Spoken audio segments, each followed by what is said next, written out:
അധ്യായം 24. ദേവാലയത്തിൻ്റെ നാശം. യേശു ദേവാലയം വിട്ടു പോകുമ്പോൾ ദേവാലയത്തിൻ്റെ പണികൾ അവന് കാണിച്ചു കൊടുക്കുവാൻ ശിഷ്യന്മാർ അടുത്തെത്തി. അവൻ അവരോട് പറഞ്ഞു, നിങ്ങൾ ഇതെല്ലാം കാണുന്നല്ലോ. സത്യമായി ഞാൻ നിങ്ങളോട് പറയുന്നു, ഇവിടെ കല്ലിന്മേൽ കല്ലു ശേഷിക്കാതെ എല്ലാം തകർക്കപ്പെടും. വേദനകളുടെ ആരംഭം.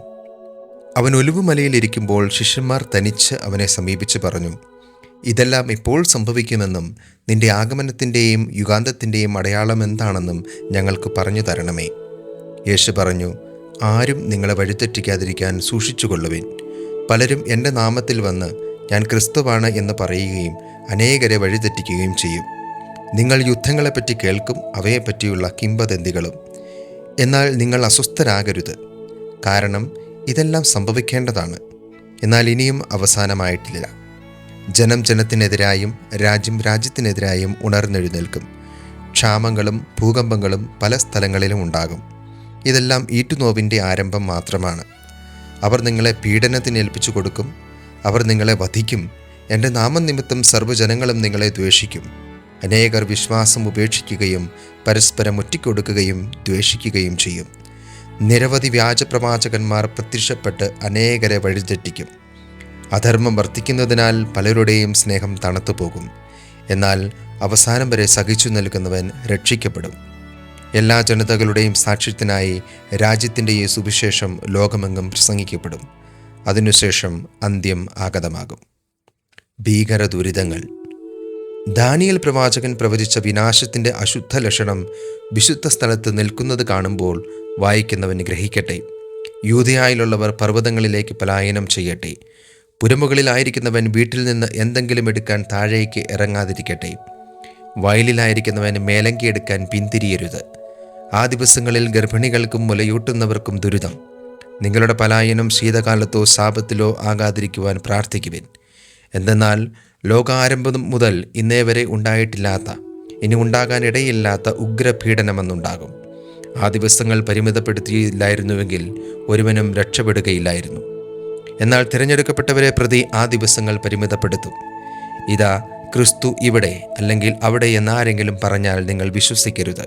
കാരണം കള്ളക്രിസ്തുമാരും വ്യാജപ്രവാചകന്മാരും പ്രത്യക്ഷപ്പെടുകയും സാധ്യമെങ്കിൽ തിരഞ്ഞെടുക്കപ്പെട്ടവരെ പോലും വഴിതെറ്റിക്കത്തക്ക വിധം വലിയ അടയാളങ്ങളും അത്ഭുതങ്ങളും കാണിക്കുകയും ചെയ്യും. ഇതാ, ഞാൻ മുൻകൂട്ടി നിങ്ങളോട് പറഞ്ഞിരിക്കുന്നു. അതുകൊണ്ട് അവൻ മരുഭൂമിയിലുണ്ടെന്ന് അവർ പറഞ്ഞാൽ നിങ്ങൾ പുറപ്പെടരുത്.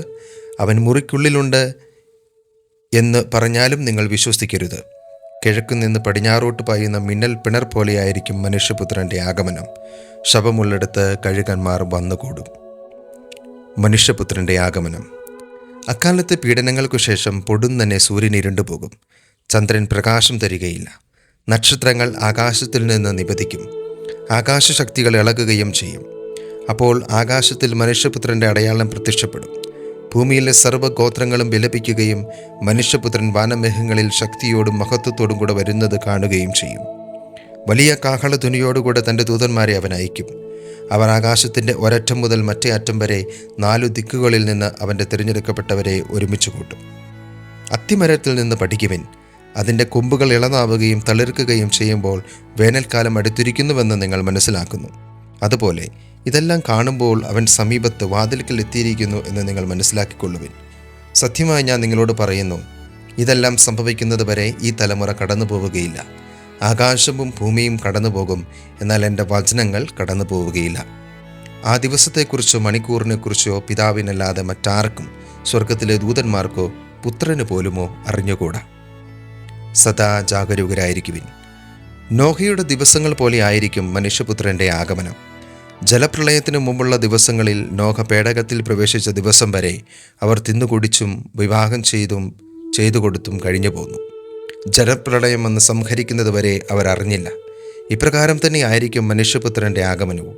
അപ്പോൾ 2 പേർ വയലിലായിരിക്കും. ഒരാൾ എടുക്കപ്പെടും, മറ്റേയാൾ അവശേഷിക്കും. 2 സ്ത്രീകൾ തിരികളിൽ പൊടിച്ചുകൊണ്ടിരിക്കും. ഒരുവൾ എടുക്കപ്പെടും, മറ്റവൾ അവശേഷിക്കും. നിങ്ങളുടെ കർത്താവ് ഏത് ദിവസം വരുമെന്ന് അറിയാത്തതുകൊണ്ട് നിങ്ങൾ ജാഗരൂകരായിരിക്കുവിൻ. കള്ളൻ രാത്രിയിൽ ഏതു സമയത്താണ് വരുന്നതെന്ന് ഗ്രഹനാഥൻ അറിഞ്ഞിരുന്നുവെങ്കിൽ അവൻ ഉണർന്നിരിക്കുകയും തൻ്റെ ഭവനം കവർച്ച ചെയ്യാൻ ഇടകൊടുക്കാതിരിക്കുകയും ചെയ്യുമായിരുന്നു എന്ന് നിങ്ങൾ അറിയുന്നു. അതിനാൽ നിങ്ങളും തയ്യാറായിരിക്കണം. നിങ്ങൾ പ്രതീക്ഷിക്കാത്ത മണിക്കൂറിലായിരിക്കും മനുഷ്യപുത്രൻ വരുന്നത്.